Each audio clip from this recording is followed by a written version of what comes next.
Hello guys! Tayo magluluto ng sopas. Sopas na walang carrots. So, nag-isa na ako ng sahog ko lang dito ay corned beef and hotdog.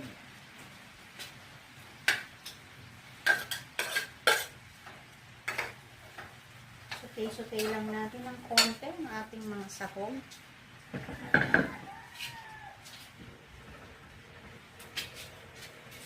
Pakuluan ko na ang aking macaroni.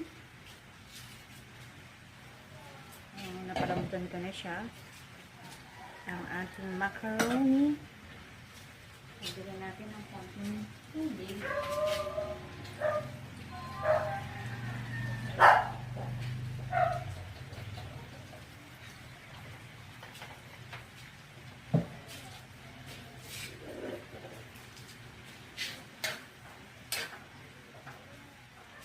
So, mamaya, papakita ko sa inyo ang ating lutong sopas. Yan lang, bye-bye. So, lalagyan na natin ng chicken cubes. Pero wala namang tayong chicken sa ating sopas. Chicken cubes na lang, pampalasa.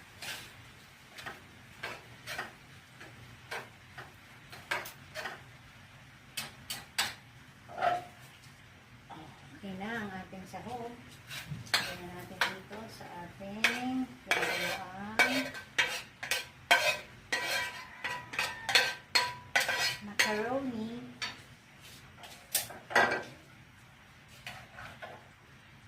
Mix ko na siya guys. So, titimplahan na lang natin yung mga pampalasa, konting patis,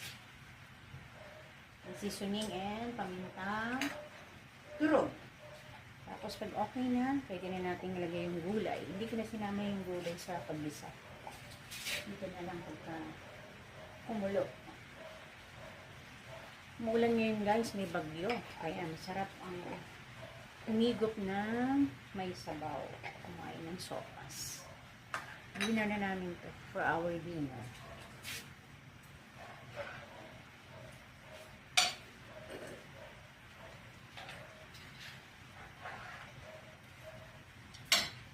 So, kagagaling ko lang sa work guys. So, nagluto na tayo. And then, magluluto din ako ng adobong sitaw. Pero, ang sahog ko lang ay chicharon. Makunat na chicharon. Bye! So, ito guys, malapit na maluto ang ating sopas. Alam nyo ba na bukod sa sahog, ang nagpapasarap sa sopas